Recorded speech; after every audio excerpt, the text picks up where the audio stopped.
Movie start అవగానే తన girl friend రమ్యని తన బైక్ పైన తీసుకొచ్చి రమ్య ఇంటి దగ్గర వదిలి వెళ్తున్న కార్తీక్ని చూపిస్తారు. కార్తీక్ అటు వెళ్ళగానే రమ్య పైన ఎవరో అటాక్ చేసి ఒక ఇంజెక్షన్ని రమ్యకు గుచ్చుతారు.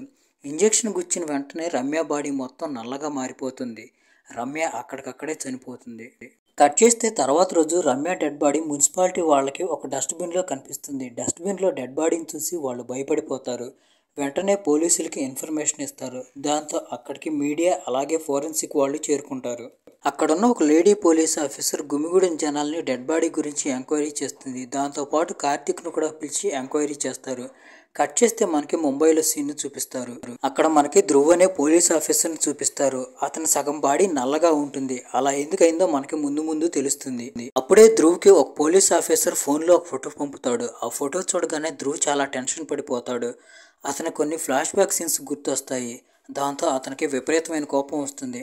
వెంటనే ధ్రువ్ తన లగేజ్ సర్దుకుని చెన్నై వెళ్ళిపోతాడు. అక్కడికి వెళ్ళిన తర్వాత ధ్రువ్ కమిషనర్ని కలుస్తాడు. కమిషనర్ ధ్రువ్ని ఎలాగైనా కానీ ఆ కేసుని సాల్వ్ చేయమని అడుగుతాడు. ఎందుకంటే ధ్రువ్ చాలా ఇంటెలిజెంట్. ధ్రువ్ అక్కడి నుండి తన రూమ్కి వెళ్ళి ఆ కేసుకు సంబంధించిన ఫైల్స్ అన్నిటిని స్టడీ చేస్తూ ఉంటాడు. తర్వాత రోజు ధ్రువ ఈ కేసులో తనకి హెల్ప్ చేయడానికి ఇచ్చిన ఒక లేడీ పోలీస్ ఆఫీసర్ శృతిని అలాగే ఒక కానిస్టేబుల్ని తీసుకుని రమ్య డెడ్ బాడీ దొరికిన డస్ట్బిన్ దగ్గరికి వెళ్తాడు. అక్కడ ఒక సీసీటీవీ కెమెరాని నోటీస్ చేస్తాడు. అక్కడ నుండి ఆఫీస్కి వచ్చిన తర్వాత రమ్య ఫేస్బుక్ అకౌంట్ ఓపెన్ చేసి చూస్తాడు ధ్రువ. ఆ అకౌంట్ లో రమ్య ఫోటో పోస్ట్ చేసి దాని కింద మై వర్స్ట్ బర్త్డే ఎవర్ అని రాసింది. దాని తర్వాత వాళ్ళు రమ్య బాయ్ ఫ్రెండ్ కార్తీక్ ని కలవడానికి వెళ్తారు. అతను ఒక ఫోటోగ్రాఫర్. అక్కడికి వెళ్ళిన తర్వాత వాళ్ళు రమ్య బర్త్డే రోజు తీసిన ఫోటోలను చూపించమని అడుగుతారు. దాంతో కార్తీక్ వాళ్ళకి ఫోటోలు చూపించడం మొదలు పెడతాడు.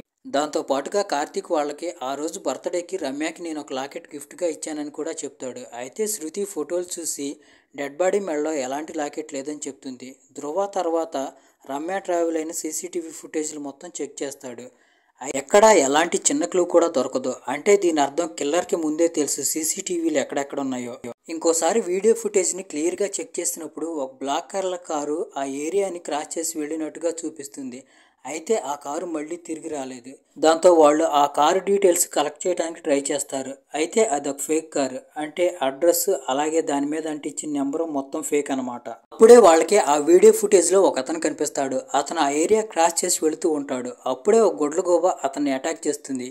అది చూసి ధ్రువ్ ఇతన్ని ఇంతవరకు ఎందుకు పట్టుకోలేదు, ఇతను ఎక్కడున్నా కానీ వెంటనే అరెస్ట్ చేసి తీసుకురండి అని అంటాడు. దాంతో పోలీసులంతా వెళ్ళి అతని గురించి ఎంక్వైరీ చేయడం మొదలు పెడతారు. ఆ ఎంక్వైరీ చేస్తున్న టైంలోనే ధ్రువ్కి ఒక నల్ల కారు కనిపిస్తుంది.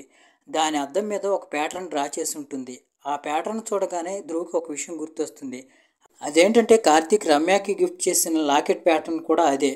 దాంతో వెంటనే ధ్రువ్ ఫోరెన్సిక్ టీం వాళ్ళని ఆ కారు దగ్గరికి పిలిపించి దాని మీద ఉన్న ఫింగర్ ప్రింట్స్ అన్నిటిని కలెక్ట్ చేయమని చెప్తాడు. వెంటనే ధ్రువ్ కార్తీక్కి ఫోన్ చేస్తాడు. ఆ కారు ఒక పెద్ద అయింది. ధ్రువ్ కార్తీక్ని ఆ లాకెట్ నువ్వు ఎక్కడి నుండి కొన్నావని అడుగుతాడు. దానికి కార్తీక్ ఆ లాకెట్ని నా ఫ్రెండ్ అమెరికా నుంచి తీసుకొచ్చి నాకు ఇచ్చాడు, నేను అది తీసుకుని రమ్యకి ఇచ్చానని చెప్తాడు. తర్వాత ధ్రువ్ నువ్వు ఆ లాకెట్ ప్యాటర్న్ని ఎక్కడైనా డ్రా చేసావు అని అడుగుతాడు. దానికి కార్తీక్ ఎక్కడా చేయలేదని చెప్తాడు. ఇంకోవైపు ఫారెన్సిక్ టీం వాళ్ళు ఇక్కడ ఆ ఫింగర్ ప్రింట్స్ అన్నింటినీ మ్యాచ్ చేసి చూసినప్పుడు ఆ ఫింగర్ ప్రింట్స్లో ఒక ఫింగర్ ప్రింట్స్ అరివు అనే అబ్బాయితో మ్యాచ్ అవుతుంది. అతను ఈ మధ్య రీసెంట్గా డ్రగ్స్ కేసులో అరెస్ట్ చేయాడు. అరివు రమ్య ఒకే ఏరియాకి చెందిన వాళ్ళని తెలియటంతో ధ్రువ్కి అరివు మీద అనుమానం ఇంకా బలపడిపోతుంది. ఇంకోవైపు మనకి అరివుని చూపిస్తారు. ఒక స్విమ్మింగ్ పూల్ దగ్గర అరివు స్విమ్మింగ్ ప్రాక్టీస్ చేస్తూ ఉంటాడు. అప్పుడు పోలీసులు వచ్చి అరివుని అరెస్ట్ చేసి తీసుకొస్తారు. అక్కడ నుండి అరివుని ఇంట్రాగేషన్ రూమ్ దగ్గరికి తీసుకొస్తారు. అక్కడ అరివు దగ్గర ఉన్న సామాన్ మొత్తం తీసుకుని అరివుని ఇంట్రాగేషన్ రూమ్లోకి నెట్టేస్తారు.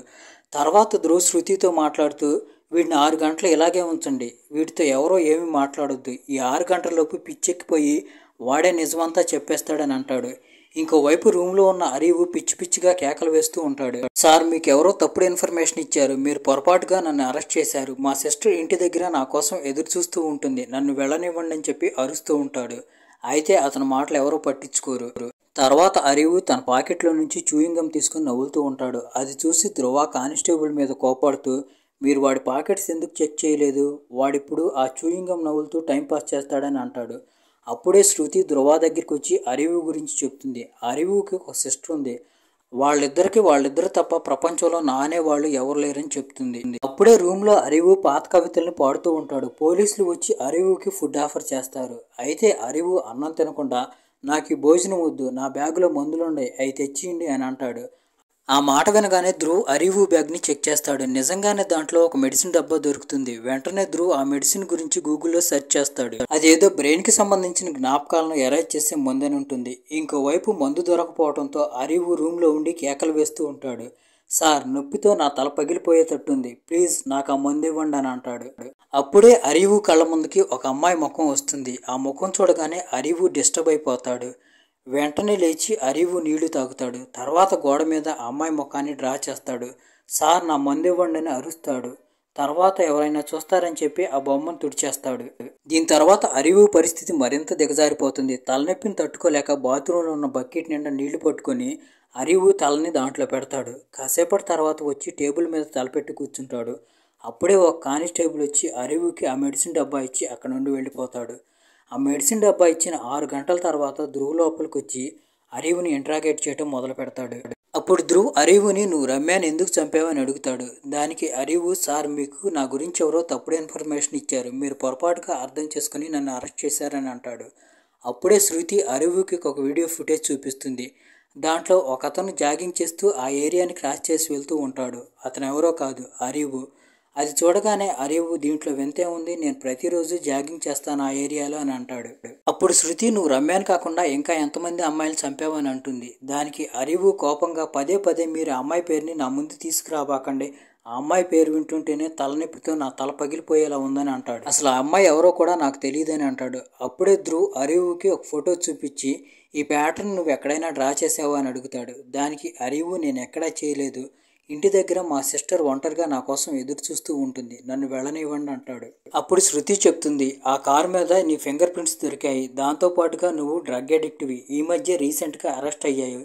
అది కూడా కాకుండా నువ్వు ఇప్పుడు ఈ మెడిసిన్ తీసుకుంటున్నావు కదా, ఆ మెడిసిన్ నీకు ఏ డాక్టర్ ప్రిస్క్రైబ్ చేశాడో అది కూడా చెప్పమంటాడు. వాటన్నిటికీ అరివు దగ్గర సమాధానం లేదు. దాంతో అరివు నిజం చెప్పడం స్టార్ట్ చేస్తాడు. నన్ను కొన్ని జ్ఞాపకాలు వేధించి చంపుతూ ఉంటాయి, వాటిని మర్చిపోవడానికి నేను గూగుల్లో సెర్చ్ చేశాను. అప్పుడే నాకు ఈ మందు గురించి తెలిసింది. ఈ మందు తీసుకున్న తర్వాత నాకు చాలా రిలాక్సింగ్గా అనిపిస్తుందని చెప్తాడు. అది విని ధ్రువ్ అరివుని అడుగుతాడు, ఏంటా జ్ఞాపకాలు, నిన్నెందుకు అంతలా ఇబ్బంది పెడుతున్నాయి, ఏంటా జ్ఞాపకాలు చెప్పమని అంటాడు. దానికి అరివు, సార్, నాకు మెమరీ పవర్ కొంచెం ఎక్కువ, నేను చూసిన దేన్నైనా జ్ఞాపకం ఉంచుకుంటానని చెప్పి రీసెంట్గా చూసినవన్నీ చెప్తాడు.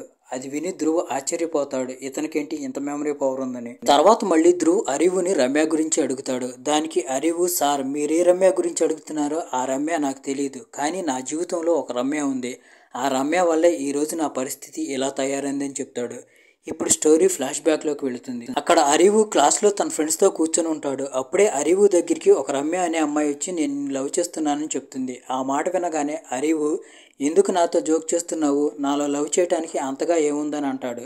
అప్పుడు రమ్య అరివుని మెచ్చుకుంటూ, నువ్వు స్విమ్మింగ్ చాలా బాగా చేస్తావు, చాలా బాగా చదువుతావు, అన్నిటికంటే నువ్వు మీ సిస్టర్ని చాలా జాగ్రత్తగా చూసుకుంటావు అని అంటుంది. ఆ మాటలు అరివుకి చాలా బాగా నచ్చుతాయి. దాంతో వాళ్ళిద్దరు లవ్ స్టోరీ స్టార్ట్ అవుతుంది. తర్వాత వీళ్ళిద్దరు రిజల్ట్స్ వస్తాయి. రమ్య ప్రైవేట్ జాబ్ చేస్తూ ఉంటుంది. ఇంకోవైపు అరివు గవర్నమెంట్ జాబ్ కోసం ప్రిపేర్ అవుతూ ఉంటాడు. ఎందుకంటే అరివు గవర్నమెంట్ జాబ్ చేయాలనేది అరివు వాళ్ళ అమ్మ కల. ఒకరోజు రమ్యని వాళ్ళ మేనేజర్ పిలిచి ఒక ప్రపోజల్ పెడతాడు. అదేంటంటే, నేను నిన్ను లవ్ చేస్తున్నాను, నువ్వు నా లవ్ యాక్సెప్ట్ చేస్తే నేను నిన్ను అమెరికా తీసుకువెళ్తానని అంటాడు. అయితే దానికి రమ్య నువ్వు చెప్తుంది. ఎందుకంటే రమ్య అరివుని లవ్ చేస్తుంది. ఆ రోజు సాయంత్రం రమ్య అరివు దగ్గరికి వచ్చి అదే విషయాన్ని అరివుకి చెప్తుంది. అప్పుడు అరివు అంటాడు, నువ్వు ఈ జాబ్ వదిలే వేరే ఎక్కడైనా జాయిన్ అవ్వు అని అంటాడు. దానికి రమ్య, నువ్వు ఎక్కువగా ఆలోచించుకో, నేను జాబ్ వదిలే ప్రసక్తే లేదు, నువ్వు కూడా యూఎస్ వీసాకి అప్లై చేయి, మన ఇద్దరం యూఎస్ వెళ్ళి సెటిల్ అవుదాం అని అంటుంది. దానికి అరివు, లేదు, నేను అలా చేయలేను, ఎందుకంటే నేను మా సిస్టర్ని వదిలిపెట్టి రాలేను, అలాగే గవర్నమెంట్ జాబ్ చేయాలనేది నా కోరిక, దాన్ని నేను వదులుకోలేనని అంటాడు. దాంతో వాళ్ళిద్దరి మధ్య చిన్న గొడవ అవుతుంది. రమ్య అరివు వాళ్ళ అక్క గురించి తప్పుగా మాట్లాడుతుంది. దాంతో కోపం వచ్చిన అరివు రమ్య చంప పగలు కొడతాడు. రమ్య కూడా కోపంగా అక్కడి నుండి వెళ్ళిపోతుంది.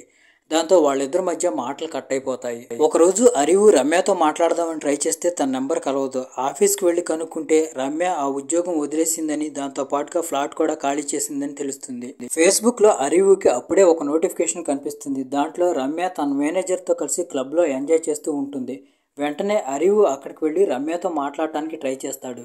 అయితే రమ్య అరివుతో మాట్లాడకుండా, నువ్వెవరో నాకు తెలియదు, ఇక్కడ నుండి వెళ్ళిపోమంటుంది. అయితే అరివు అక్కడి నుండి వెళ్ళడు. దాంతో కోపం వచ్చిన రమ్య ఒక సీసా తీసుకుని అరివు తలపగల కొడుతుంది.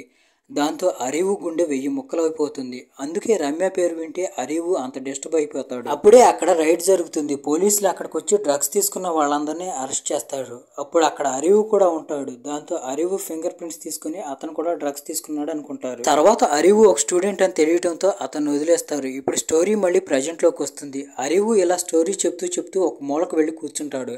ఎంతసేపు అయినా కానీ అరివు ఏం మాట్లాడకపోవడంతో శృతి వెళ్ళి అతన్ని కదిలిస్తుంది. అరివు పడిపోతాడు.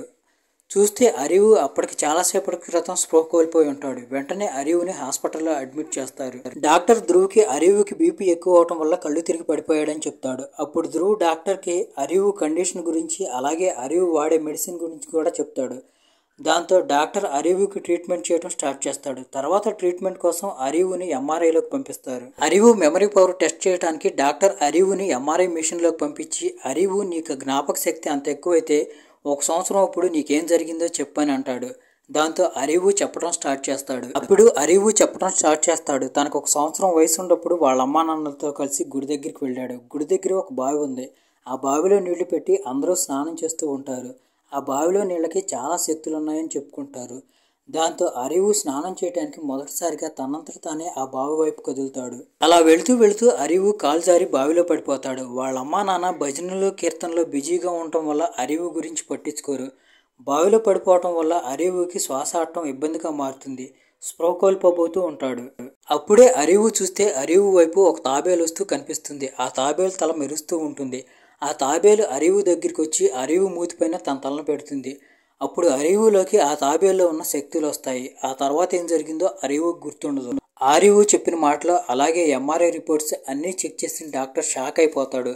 తర్వాత ధ్రువ్తో మాట్లాడుతూ అసలు ఇలాంటి కేసులు ఉండవని అంటాడు. తర్వాత ధ్రువ్ అక్కడి నుండి అరివు దగ్గరికి వెళ్తాడు. అయితే అరివు దగ్గర ఉన్న పేపర్ మీద ఆ లాకెట్ ప్యాటర్న్ డ్రా చేసి ఉంటుంది. అది చూసి ధ్రువ్ ఈ లాకెట్ ప్యాటర్న్ని నువ్వెందుకు డ్రా చేసావు అని అడుగుతాడు. దానికి అరివు మీరు ఉదయం దీన్ని చూపించిన తర్వాత పదే నా బ్రెయిన్లోకి వస్తుంది. అందుకే నేను దీన్ని ఇక్కడ డ్రా చేశాను. వేరే ఇంకెక్కడ నేను దీన్ని డ్రా చేయలేదు. మీరు నన్ను వదిలిపెడితే నేను వెళ్ళిపోతానని అంటాడు. ఆ మాటలు వినగానే ధ్రువ్కి అరివు మీద ఇంకా ఎక్కువ అనుమానం అవుతుంది. దాంతో అతను అరివుని బెదిరిస్తూ నిన్ను జైలుకి తీసుకువెళ్ళి అరెస్ట్ చేస్తాను. అప్పుడు కానీ నీ తెక్క కుదురుతుందని చెప్పి జైల్లో వేయడానికి తీసుకువెళ్తూ ఉంటాడు. దాంతో అరివు భయపడిపోతాడు. అరివు భయపడిపోయి సార్ వదిలిపెట్టండి, నిజం చెప్తానని చెప్పి నిజం చెప్పడం స్టార్ట్ చేస్తాడు. కొన్ని రోజుల క్రితం నుంచి ఈ లాకెట్ నాకు కనిపిస్తుంది. నేను కూర్చున్నా, నుంచున్నా, పడుకున్నా ఎప్పుడూ దీని గురించే ఆలోచిస్తూ ఉంటున్నాను. అలా ఎందుకు జరుగుతుందో నాకు తెలియదు. దాంతో నేను ఆ కారు మీద అలాగే ఎక్కడ ఏం చేస్తున్నా కానీ ఆ లాకెట్ని గీస్తున్నాను. అలా ఎందుకు జరుగుతుందో నాకు కూడా తెలియదని చెప్తాడు. ఇంకోవైపు అరివు సిస్టర్ అఖిల అరివుకి పదే ఫోన్ చేస్తూ ఉంటుంది. దాంతో శృతి అరివు ఫోన్ని పికప్ చేసి స్పీకర్లో పెడుతుంది. అప్పుడు అరివు నువ్వేం టెన్షన్ పడుకో, నేను ఈరోజు ఇంటికి రావడానికి కొద్దిగా టైం పడుతుందని చెప్తాడు. అప్పుడు అరివుకి అర్థం అవుతుంది నేను పోలీసులకి హెల్ప్ చేసేదాకా వాళ్ళు నన్ను వదిలిపెట్టరని. దాంతో అరివు కూడా పోలీసులకి హెల్ప్ చేయాలని డిసైడ్ అవుతాడు. అప్పుడు అరివు ధ్రువ్కి చెప్తాడు, సార్ నన్ను మా అకాడమీకి తీసుకువెళ్ళండి. అక్కడికి వెళ్ళిన తర్వాత నేను నీళ్ళ అడుగుకి వెళ్ళి అన్నీ గుర్తు చేసుకొని మీకు చెప్తానని. ధ్రువ్ అరివు మాటలు నమ్మి అరివుని అకాడమీ దగ్గరికి తీసుకువెళ్తాడు. అక్కడికి వెళ్ళిన తర్వాత అరివు నీళ్ళ అడుగుకి వెళ్ళి ధ్యానం చేస్తూ ఉంటాడు. అప్పుడే అకాడమీ దగ్గరికి ఒక అతను వచ్చి సీసీటీవీ ఫుటేజ్ ఇస్తాడు. అకాడమీలోనే ఉన్న కంప్యూటర్కి ఆ సీసీటీవీ ఫుటేజ్ కనెక్ట్ చేసి చూస్తూ ఉంటారు. దాంట్లో అన్నీ ఇంతకుముందు లాగానే ఉంటాయి. ఒక బ్లాక్ కార్ వెళుతూ ఉంటుంది. దాని తర్వాత రమ్య వెళుతుంది. దాని తర్వాత అరివు జాగింగ్ చేస్తూ వెళుతూ ఉంటాడు. అప్పుడు అరివు నీళ్లలో నుండి బయటకు వచ్చి ధ్రువ్కి ఆ లాకెట్ గురించి చెప్పడం స్టార్ట్ చేస్తాడు. ఇక్కడే అరివుకున్న ఇంకొక అమేజింగ్ టాలెంట్ గురించి మనకు తెలుస్తుంది. అదేంటంటే అరివు తన సబ్ కాన్షియస్ మైండ్ ద్వారా అక్కడ నుండి ఇక్కడికి ట్రావెల్ చేస్తూ ఉంటాడు. మామూలు లాంగ్వేజ్లో చెప్పాలంటే అరివు బాడీ అక్కడే ఉంటుంది.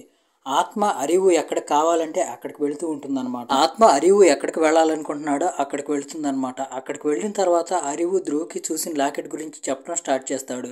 నేను జాగింగ్ చేస్తున్నాను. అప్పుడు నాకు నీళ్లలో ఒక రిఫ్లెక్షన్ కనిపించింది. చూస్తే అక్కడ లాకెట్ ఉంది. అరివు చెప్పింది నిజమో కాదో చెక్ చేసుకోవడానికి ధ్రువ్ ఇంకోసారి ఆ సీసీటీవీ ఫుటేజ్ని చెక్ చేస్తాడు. దాంట్లో అరివు చెప్పింది నిజం.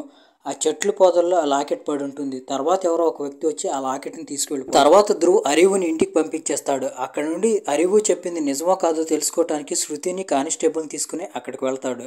అక్కడికి వెళ్ళిన తర్వాత నీళ్లను చూసి శృతితో ధ్రువ్ అరివు మనకు అబద్ధం చెప్పాడు. ఈ నీళ్ల రిఫ్లెక్షన్ బట్టి లాకెట్ అక్కడ ఉన్నట్టు కనిపించదు. అరివు ఇమాజిన్ చేసుకుని చెప్పుండొచ్చు అని అంటాడు. తర్వాత రోజు ధ్రువ్ కానిస్టేబుల్ని తీసుకుని అరివు ఇంటికి వెళ్తాడు. అక్కడ వాళ్ళు అరివు సిస్టర్ అలేఖ్యతో మాట్లాడతాడు. అక్కడ వాళ్ళకొక తాబేలు కూడా కనిపిస్తుంది. ఆ తాబేలుని అరీవు ఆ బావి దగ్గర నుండి తీసుకొచ్చాడు. అప్పుడే అరీవు నిద్రలో నుండి లెగుస్తాడు. కళ్ళు తెరిచేసరికి ఎదురుగా ధ్రువ అలాగే కానిస్టేబుల్ కనిపిస్తారు. దాంతో అరీవు కోపం వస్తుంది. అరీవు వాళ్ళ దగ్గరికి వచ్చి, సార్, నేను మీకు తెలిసిందంతా నిన్నే చెప్పాను, ఇంక నేను చెప్పాల్సింది ఏమి లేదని అంటాడు. దానికి ధ్రువ్ అరీవుతో, టెన్షన్ పడకు, ఏదో ఫార్మాలిటీగా వచ్చాను, నువ్వు మాకు హెల్ప్ చేయాలి, నువ్వు హెల్ప్ చేస్తేనే ఈ కేసులో నుండి మేము బయటపడగలం అంటాడు. అప్పుడు అరీవుకి ధ్రువ్ మీద విపరీతమైన కోపం వస్తుంది. నేను మీకు హెల్ప్ చేస్తాను, బాగానే ఉంది, దాంతో మీరు కిల్లర్ను కూడా పట్టుకుంటారు, తర్వాత ఆ కిల్లర్ వచ్చి మా మీద అటాక్ చేస్తే మమ్మల్ని ఎవరు కాపాడతారు, ఈ ప్రపంచంలో మా ఇద్దరికి ఎవరో లేరని అంటాడు. ఆ మాటలు వినగానే ధ్రువ్ కూడా కోపం వస్తుంది. నేను నా కూతుర్ని పోగొట్టుకున్నాను, ఇదిగో ఆఖరిసారి నా కూతుర్ని ఈ వీడియోలోనే చూశానని చెప్పి అరీవుకి ధ్రువ్ ఒక వీడియో చూపిస్తాడు. ఆ వీడియోలో ధ్రువ్ కూతురు ప్రియాని ఆమె సీనియర్స్ ర్యాగింగ్ చేస్తూ ఉంటారు. అప్పుడే ప్రియా ఫ్రెండ్స్ కొంతమంది ధ్రువ్కి ఫోన్ చేసి వీడియో కాల్ ద్వారా అక్కడ జరుగుతున్న ర్యాగింగ్ చూపిస్తారు. అప్పుడు చూస్తే ధ్రువ్కి ర్యాగింగ్ చేస్తున్న అతని పైన ఒక గుడ్లగొప్ప కూర్చొని ఉంటుంది. ఆ ర్యాగింగ్ చేస్తున్న అతను డ్రగ్ డీలర్ సాదిక్ అనమాట. తర్వాత రోజు సాయంత్రం ధ్రువ్కి తన కూతురు చచ్చిపోయిందని చెప్పి తెలుస్తుంది. దాంతో ధ్రువ్ తన కూతురు డెడ్ బాడీని చూడటానికి వెళ్తాడు. అక్కడికి వెళ్ళి చూస్తే ప్రియా డెడ్ బాడీ మొత్తం నల్లగా ఉంటుంది. అది చూసి ధ్రువ్ గుండెలు పగిలేలా ఏడుస్తాడు. తర్వాత పోస్ట్ మార్టం రిపోర్ట్ వస్తుంది. ఆ పోస్ట్ మార్టం రిపోర్ట్లో ప్రియాకి ఇంజెక్షన్ చేయడం వల్ల చచ్చిపోయిందని ఉంటుంది. దాని తర్వాత ధ్రువ్ ఒక్కొక్కరుగా చేసి డ్రగ్ డీలర్స్ అందరినీ చంపేస్తూ ఉంటాడు. ఒకరోజు సాదిక్ గురించి ఇన్ఫర్మేషన్ వస్తుంది. దాంతో ధ్రువ్ సాదిక్ని పట్టుకోవడానికి అక్కడికి వెళ్తాడు. అయితే ఆ ప్లేస్కి వెళ్ళి సాదిక్ కోసం వెతుకుతున్నప్పుడు ధ్రువ్కి సాదిక్ డెడ్ బాడీ దొరుకుతుంది. ఆ డెడ్ బాడీ కూడా నల్లగా ఉంటుంది. అప్పుడే సడన్గా ధ్రువ్ మీద ఎవరో అటాక్ చేసి ధ్రువ్కి ఇంజెక్షన్ చేస్తారు. ఆ ఇంజెక్షన్ వల్ల ధ్రువ్ సగం బాడీ మొత్తం నల్లగా మారిపోతుంది. అయితే ధ్రువ్ ప్రాణాలతో ఉంటాడు. 2 సంవత్సరాల తర్వాత ఈ కిల్లర్ గురించి మళ్ళీ నాకు తెలిసింది, ఎట్టి పరిస్థితుల్లోనూ ఈసారి నేను ఆ కిల్లర్ని వదలదలుచుకోలేదని చెప్తాడు. అప్పుడు అరీవు కూడా ధ్రువ్ ఫీలింగ్స్ని అర్థం చేసుకుని, మీకు నేను ఎలాంటి హెల్ప్ చేయగలనని అడుగుతాడు. దానికి ధ్రువ్, లాకెట్ గురించి జ్ఞాపకం చేసుకొని చెప్పావు కదా, అలాగే మిగతా విషయాల గురించి కూడా జ్ఞాపకం చేసుకొని చెప్పు, అలా అయితే నాకు చాలా హెల్ప్ఫుల్గా ఉంటుంది, రేపు నేను ఒక ప్లేస్కి పిలుస్తాను, అక్కడికి వచ్చి నాకు చెప్పాను అంటాడు. తర్వాత రోజు ధ్రువ్ అరీవుని ఆ ప్లేస్కి తీసుకువెళ్తాడు. తర్వాత అరీవు నీళ్ళడుక్కెళ్ళి ఆ ప్లేస్కి వెళ్తాడు ఎక్కడైతే కిల్లర్ రమ్య మీద అటాక్ చేస్తుందో. కిల్లర్ రమ్య మీద అటాక్ చేసి రమ్యకి ఇంజెక్షన్ ఇస్తుంది. అప్పుడే రమ్య మెడలో ఉన్న లాకెట్ ఆ చెట్ల మీద పడిపోతుంది. కారులోకి రమ్యని తీసుకొచ్చిన తర్వాత కిల్లర్కి ఆ లాకెట్ విషయం జ్ఞాపకం వస్తుంది. తర్వాత వెళ్ళి కిల్లర్ ఆ లాకెట్ని తీసుకుంటుంది. తర్వాత కిల్లర్ రమ్య డెడ్ బాడీని తీసుకెళ్లి ఒక డస్ట్బిన్లో పడేస్తుంది. దాంతో పాటుగా రమ్య ఫోటోను కూడా తీసుకుని తర్వాత ఫేస్బుక్లో పోస్ట్ చేస్తుంది. అక్కడ నుండి కిల్లర్ తన ఇంటి వైపుగా వెళ్తుంటుంది. అరీవు తన పవర్స్ యూజ్ చేసి కిల్లర్ని ఫాలో అవుతూ ఉంటాడు. కిల్లర్ వెళ్తున్న ఏరియా మొత్తం చూస్తూ ఉంటాడు. కిల్లర్ అలా మెల్లగా ఇంటికి చేరుకుంటుంది. అరీవు కూడా కిల్లర్ని ఫాలో అవుతూ వెళ్ళబోతూ ఉంటాడు. అక్కడ అరీవుకి ఒక గుడ్లగోపు కనిపిస్తుంది. అది ఆ కిల్లర్ దై ఉండవచ్చు. అరీవుకి గుడ్లగోపు చూడగానే భయం వేస్తుంది. దాంతో అరీవు వెనక్కి వచ్చేస్తాడు. నీళ్ల నుండి బయటకు వచ్చిన తర్వాత అరీవు ధ్రువ్కి ఆ ఏరియాల గురించి చెప్తాడు. తర్వాత ధ్రువ్ సీసీటీవీ ఫుటేజ్ని చెక్ చేస్తాడు. నిజంగానే అరీవు చెప్పినట్టుగా ఆ బ్లాక్ కారు ఆ ఏరియాలన్నింటినీ క్రాస్ చేసి వెళ్తుంది. అంటే నిజంగానే అరీవు దగ్గర సూపర్ పవర్స్ ఉన్నాయన్నమాట. తర్వాత రోజు ధ్రువ్ కానిస్టేబుల్ని తీసుకుని అరీవు చెప్పిన లొకేషన్కి వెళ్ళి అక్కడ ఉన్న వాళ్ళని, మీరు ఇక్కడ ఎవరైనా ఇంట్లో గుడ్లగోపును చూసారా అని అడుగుతాడు. దానికి వాళ్ళందరూ చూడలేదని అంటారు. అయితే అక్కడున్న ఒక చిన్న పాప, నేను చూశాను, ఆ ఇల్లు ఎక్కడుందో మీకు చూపిస్తాను పదండి అని తీసుకెళ్తుంది. ఆ ఇంటి దగ్గరికి వెళ్ళి చూస్తే ఆ ఇంటి గోడల మీద క్రాస్ సింబల్ వేస్తుంటుంది. అరీవు చెప్పినట్టుగానే ఉంటుంది. లోపలికి వెళ్ళి చూస్తే ఆ ఇంట్లో ఎవరు ఉండరు. దాంతో ధ్రువ్ ఆ ఇంటి ఓనర్కి ఫోన్ చేస్తాడు. ఇంటి ఓనర్ ధ్రువ దగ్గరికి వచ్చి, ఈ రూమ్లో 3 ఉంటారు, వాళ్ళు టైంకి రెంట్ ఇచ్చేస్తారు, దాంతో నేను పెద్దగా పట్టించుకోలేదు, వాళ్ళు ఎప్పుడూ మాస్క్ పెట్టుకుని ఉంటారు, వాళ్ళ గురించి నాకు ఎక్కువ తెలియదు అని చెప్తాడు. తర్వాత ధ్రువ్ కానిస్టేబుల్ రూమ్లోకి వెళ్ళి ఆ రూమ్ని చెక్ చేసినప్పుడు వాళ్ళకు ఒక మందుల డబ్బా దొరుకుతుంది. ఇక్కడ అరీవు స్విమ్మింగ్ చేసి బయటకు వస్తాడు. బ్యాగ్ చెక్ చేసుకుంటే అరీవుకి ఫోన్ కనిపించదు. అంటే అరీవు ఫోన్ ఎవరో దొంగతనం చేశారు. ల్యాండ్ లైన్ నుంచి ఇంటికి ఫోన్ చేస్తాడు. అయితే తన సిస్టర్ ఫోన్ యాక్సెప్ట్ చేయదు. వెంటనే ఇంటికి వెళ్ళి పక్కనే ఉన్న పిల్లోడిని అడిగితే అఖిలక్క ఎవరిదో కారుకి వెళ్ళిందని చెప్తాడు. బ్లాక్ కారులో వెళ్ళిందని చెప్పగానే అరీవులో భయం స్టార్ట్ అవుతుంది. వెంటనే పక్కనే ఉన్న వాళ్ళ దగ్గర నుంచి ఫోన్ తీసుకుని శృతికి ఫోన్ చేసి అఖిల కనిపించట్లేదని చెప్తాడు. దానికి శృతి, నువ్వేం టెన్షన్ పడకు, ఫ్రెండ్స్ని కలవటానికి వెళ్ళుంటుంది, వచ్చేస్తుందని చెప్తుంది. ఇంకోవైపు అఖిల తాను బయటకు వచ్చానని అరీవుకి చెప్పడానికి అరీవుకి కాల్ చేస్తూ ఉంటుంది. అయితే అరీవు ఫోన్ స్విచ్ ఆఫ్ అని వస్తూ ఉంటుంది. నిజానికి అఖిల తన ఫ్రెండ్స్తో కలిసి డ్యాన్స్ ప్రాక్టీస్ చేయడానికి హాస్టల్కి వెళ్ళింది. ఇంకోవైపు అరీవు అఖిలకి ఫోన్ చేస్తూ ఉంటాడు. సిగ్నల్ లేకపోవడం వల్ల అఖిల నెంబర్ కలవదు. ఇంకోవైపు అఖిల కూడా నెట్వర్క్ వెతుక్కుంటూ వర్షంలో బయటకు వస్తుంది. అప్పుడే కిల్లర్ అఖిల మీద అటాక్ చేసి ఇంజెక్షన్ చేస్తాడు. తర్వాత అఖిల బాడీ మొత్తం నల్లగా మారిపోతుంది. తర్వాత రోజు ఒక డెడ్ బాడీ దొరికిందని తెలియడంతో ధ్రువ్ అక్కడికి వెళ్తాడు. తర్వాత శృతి కూడా అరివుని తీసుకుని అక్కడికి వస్తుంది. ఎందుకంటే గత రాత్రి నుండి తన సిస్టర్ కనిపించట్లేదని అరివు శృతికి చెప్పాడు. డెడ్ బాడీని చూసి అరివు గుండెలు పగిలేలా ఏడుస్తూ ఉంటాడు. కాసేపటి తర్వాత దీక్షగా డెడ్ బాడీని చూసి అరివు ఇది అఖిల డెడ్ బాడీ కాదని చెప్తాడు. కాసేపటి తర్వాత ఫేస్బుక్లో ఒక డెడ్ బాడీ పోస్ట్ చేసి ఉంటుంది. ఆ డెడ్ బాడీ డాక్టర్ది. అప్పుడే అఖిల దగ్గర నుంచి అరివుకి ఫోన్ వస్తుంది. అరివు ఇంటికి వెళ్ళి అఖిలాని చూసి సంతోషంగా అఖిలాని హగ్ చేసుకుంటాడు. అప్పుడు అఖిల అరివుతో నా ఫ్రెండ్స్తో నేను డ్యాన్స్ ప్రాక్టీస్ చేయడానికి హాస్టల్కి వెళ్ళానని చెప్తుంది. రాత్రి అఖిల మీద కిల్లర్ అటాక్ చేసినట్టు మనం చూసాం కదా, అది అసలు జరగదు. నిజానికి ఏం జరుగుతుందంటే అరివు అలా జరిగినట్టు ఊహించుకుంటాడు. ఇంకోవైపు ధ్రువ్ డాక్టర్ శాలిని క్లినిక్కి వెళ్ళి అక్కడ ఉన్న వాళ్ళని ఎంక్వైరీ చేస్తూ ఉంటాడు. ఇంకోవైపు అరివు మళ్ళీ నీళ్ల కిందకు వెళ్ళి ధ్యానం చేసి ఆ ప్లేస్కి వెళ్తాడు. ఈసారి గుడ్లగోపను చూసి అరివు భయపడ్డు ఇంట్లోకి వెళ్తాడు. ఆ రూమ్లో 3 వ్యక్తులు ఉంటారు. 3 ముఖాలకి మాస్కులు వేసుకొని ఉంటారు. ఒకళ్ళ చేతిలో పుస్తకం ఉంటుంది. ఆ పుస్తకంలో వాళ్ళు చంపిన వ్యక్తుల పేర్లు అలాగే వాళ్ళ ఫోటోలు అంటించుంటాయి. ప్రియా, రమ్య, డాక్టర్ శాలినివి. అప్పుడే ఆ కిల్లర్ తన పక్కనే పడి ఉన్న మ్యాగజైన్ మీద ఉన్న వెన్నెల అనే అమ్మాయి ఫోటోని చూస్తాడు. కిల్లర్కి ఆ ఫోటోని చూడగానే విపరీతమైన కోపం వస్తుంది. కిల్లర్ అప్పుడే తన మాస్క్ని తీసేయబోతూ ఉంటాడు. ఇక్కడ అరివు స్పృహ తప్పి పడిపోతాడు. ఇక్కడ ఉన్న వాళ్ళు వెంటనే అరివుని హాస్పిటల్కి తీసుకువెళ్తారు. అక్కడికి ధ్రువ్ కూడా వస్తాడు. డాక్టర్ ధ్రువ్తో మాట్లాడుతూ పేషెంట్ స్పృహ తప్పి పడిపోయాడు, తొందరగా స్పృహ రాకపోతే కోమాలోకి వెళ్ళిపోయే ఛాన్స్ ఉందని చెప్తాడు. కానీ తర్వాత రోజు అరివుకి స్విమ్మింగ్ కాంపిటీషన్ ఉంది. తర్వాత రోజు ఉదయాన్నే అరివుకి మెలకు వస్తుంది. వెంటనే అరివు కాంపిటీషన్లోకి వెళ్ళి పార్టిసిపేట్ చేస్తాడు. అరివు గెలుస్తాడు కూడా. తర్వాత అరివు వెనిలా ఫోటోని డ్రా చేసి అది ధ్రువ్కి చూపించి నెక్స్ట్ చంపబోయే దేవుని ఈవెన్ సేవ్ చేయమంటాడు. అప్పుడే ధ్రువ్కి ఆ ఫోటోని కార్తీక్ ఆఫీస్లో చూసినట్టుగా గుర్తొస్తుంది. ఇంకోవైపు పోలీసులు వెనిలా గురించి తెలుసుకుంటారు. వెనిలాని ఫాలో అవుతూ ఉంటారు. శృతి ఎలాగోలా కష్టపడి వెనిలా డ్రెస్కి ఒక ట్రాకర్ని గుర్తుంది. దాంతో వెనిలా ఆడియో కూడా వినొచ్చు. తర్వాత అక్కడ నుండి వెనిలా ఒక ప్రొడక్షన్ హౌస్కి వెళ్తుంది. నిజానికి ఆ డైరెక్టర్ ఆ సినిమాలో వెనిలాని క్యాస్ట్ చేయాలనుకున్నాడు. కానీ ఇప్పుడు ప్రొడ్యూసర్ కూతుర్ని ఆ డైరెక్టర్ క్యాస్ట్ చేయాలనుకుంటున్నాడు. దాంతో వెనిలాని ఆ సినిమాలో నుంచి తీసేశారు. ఈ విషయం తెలియగానే వెనిలాకి విపరీతమైన కోపం వస్తుంది. ఎందుకంటే ఆ సినిమాలో కొంచెం డార్క్గా కనిపించాలి. దానికోసం వెనిలా తన బాడీ మీద చాలా రకాల డ్రగ్స్ యూజ్ చేసింది. అప్పుడే డైరెక్టర్ అక్కడికి వచ్చి నువ్వు బాధపడబాకు, నువ్వు మార్చుకోవడానికి ఎన్ని డబ్బులు అయినాయో అన్ని డబ్బులు నేను ఇస్తానని అంటాడు. అయితే ఆ మాటలతో వెనిలా కోపం చల్లారదు. ఈ మాటల్ని ధ్రువ్, శృతి కూడా వింటూ ఉంటారు. తర్వాత వెనిలా అక్కడ నుండి వెళ్ళిపోతుంది. వెనిలాని శృతి కూడా ఫాలో అవుతూ ఉంటుంది. సడన్ గా మధ్యలో వెనిలా ఎక్కడో మాయమైపోతుంది. వెంటనే ధ్రువ్ ఆర్యుకి ఫోన్ చేసి నువ్వు వెనిలా వచ్చేదాకా అక్కడే ఉండమని చెప్తాడు. తర్వాత సాయంత్రం శృతి, ధ్రువ్ అలాగే కానిస్టేబుల్ కలిసి ఒక పార్టీకి వెళ్తారు. ఎందుకంటే వెనిలా కూడా ఆ పార్టీకి వస్తుంది. నిజానికి ప్రొడ్యూసర్ కూతురు ఆ పార్టీని అరేంజ్ చేసింది. ఆ పార్టీకి వెనిలాని కూడా ప్రొడ్యూసర్ కూతురు ఇన్వైట్ చేసింది. ఆ పార్టీకి కార్తీక్ కూడా వస్తాడు. కార్తీక్ ఆ హీరోయిన్ ఫోటోల్ని క్లిక్ చేస్తూ ఉంటాడు. అప్పుడు ధ్రువ్ అక్కడికి వెళ్ళి ఆ మ్యాగజైన్ గురించి కార్తీక్ని అడుగుతాడు. ఇప్పుడు కార్తీక్ చెప్పడం స్టార్ట్ చేస్తాడు. నేను వెన్నెలాని మొదటిసారిగా ఒక మెడికల్ షాప్లో చూశాను. నాకు వెన్నెలా కళ్ళు చాలా నచ్చాయి. దాంతో నేను వెన్నెలా కళ్ళని ఫోటో తీశాను. ఆ ఫోటోని నేను ఒక డైరెక్టర్కి చూపించాను. ఆ డైరెక్టర్ వెన్నెలాకి మూవీలో పనిచేయడానికి అవకాశం ఇచ్చాడు. ఈ మధ్యలోనే వెన్నెలా వచ్చి కార్తీక్ని కలుస్తుంది. వెన్నెలా కార్తీక్ ప్రపోజ్ చేస్తుంది. అయితే కార్తీక్ వెన్నెలాతో నేను ఏదో ఆశించి నీ ఫోటోలు తీయలేదు, నీకు హెల్ప్ చేయలేదు, అది నా ప్రొఫెషన్ అని చెప్తాడు. దాంతోపాటుగా కార్తీక్ రమ్యను కూడా లవ్ చేస్తున్నాడు. అప్పటికి ఏమీ మాట్లాడకుండా వెన్నెలా కార్తీక్కి ఒక లాకెట్ ఇచ్చి వెళ్ళిపోతుంది. నిజానికి కార్తీక్ ఆ లాకెట్ని అమెరికా నుంచి తన ఫ్రెండ్ తెచ్చిచ్చాడని చెప్పాడు కదా, ఆ లాకెట్ని వెన్నెలా ఇస్తుంది. అప్పుడే వెన్నెలా రూమ్కి ఏదో డెలివరీ చేయడానికి ఒక డెలివరీ బాయ్ వస్తాడు. అది చూసి అరివు షాక్ అయిపోతాడు. అంటే ఇక్కడ వెన్నెలా కాకుండా వెన్నెలాతో పాటు ఇంకెవరు కూడా ఉంటున్నారని, ఎవరుంటున్నారో వెన్నెలా గురించి తెలుసుకుందామని చెప్పి అరివు డోర్ నాక్ చేస్తాడు. అయితే లోపల ఉన్న వాళ్ళు డోర్ ఓపెన్ చేయడంతోనే అరివు మీద అటాక్ చేసి అరివుకి ఒక ఇంజెక్షన్ ఇస్తారు. దాంతో అరివు స్పృహ తప్పి పడిపోతాడు. వెంటనే అరివుని ఒక నీళ్ళ డ్రమ్ములో వేసి మూత పెడతారు. తర్వాత మళ్ళీ కార్తీక్ ధ్రువ్కి చెప్పడం స్టార్ట్ చేస్తాడు. వెన్నెలా స్కిన్ టోన్ని చేంజ్ చేయించడానికి డైరెక్టర్ డాక్టర్ శాలిని దగ్గర ట్రీట్మెంట్ చేయించాడు.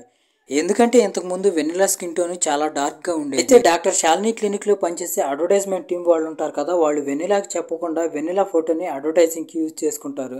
దానివల్ల వెన్నెలాకి కోపం వచ్చి ఉండొచ్చు. ఇంకోవైపు ఇక్కడ వాళ్ళు అరివు చచ్చిపోయాడు అని చెప్పి ఆ డ్రమ్ము మూత తెస్తారు. అయితే అరివు బయటకు వచ్చి వాళ్ళిద్దరిని కొట్టి అక్కడ నుండి పారిపోతాడు. ఇక్కడ ధ్రువ వెన్నెలావి పాత ఫోటోలు చూస్తూ ఉంటాడు. అప్పుడు అతనికి ఒక విషయం గుర్తొస్తుంది. నిజానికి ఆ రోజు ప్రియాని ర్యాగింగ్ చేస్తూ ఉంటారు కదా, వాళ్ళలో వెన్నెలా కూడా ఉంటుంది. వెన్నెల అసలు పేరు మేఘ. ఇక్కడ నుండి సీన్ మళ్ళీ పాస్ట్లోకి వెళుతుంది. ఆ రోజు సాదిక్ డెడ్ బాడీ దొరికిందని చెప్పి అక్కడికి వెళ్తాడు కదా ధ్రువ. అతని మీద ఆ రోజు ఇంజెక్షన్ అటాక్ జరుగుతుంది. అప్పుడే ఎవరో ధ్రువకి యాంటీడోట్ ఇస్తారు. ఎవరని ధ్రువ చూస్తూ ఉంటాడు. ఎవరంటే వెన్నెల అనమాట. వెన్నెల ధ్రువకి యాంటీడోట్ ఇచ్చి అక్కడ నుండి పారిపోతుంది. ఇప్పుడు ధ్రువకి అసలైన కిల్లర్ వెన్నెల అని తెలుస్తుంది. వెన్నెల తర్వాత ప్రొడ్యూసర్ కూతురు మీద ఇంజెక్షన్ పెట్టి అటాక్ చేయబోతూ ఉంటుంది. అప్పుడే ధ్రువ్ వెన్నెలని షూట్ చేసి చంపేస్తాడు. ఇప్పుడే మనకి వెన్నెల వాళ్ళందరిని ఎందుకు చంపేదో చెప్తారు. ఆ రోజు సాదిక్ ప్రియాని ర్యాగింగ్ చేస్తూ ఉంటాడు కదా. ఆ రోజు సాదిక్ ప్రియా ముందు వెన్నెలని తక్కువ చేసి మాట్లాడతాడు వెన్నెల రంగు గురించి. దాంతో వెన్నెల బాధపడి తర్వాత ఒక ఫార్ములాని క్రియేట్ చేస్తుంది. ఆ ఫార్ములా యూజ్ చేస్తే వాళ్ళంతా నల్లగా అయిపోయి చచ్చిపోతారు. మొట్టమొదటగా దాన్ని ప్రియా మీద యూజ్ చేస్తుంది. ఇక్కడతో మూవీ ఎండ్ అయిపోతుంది.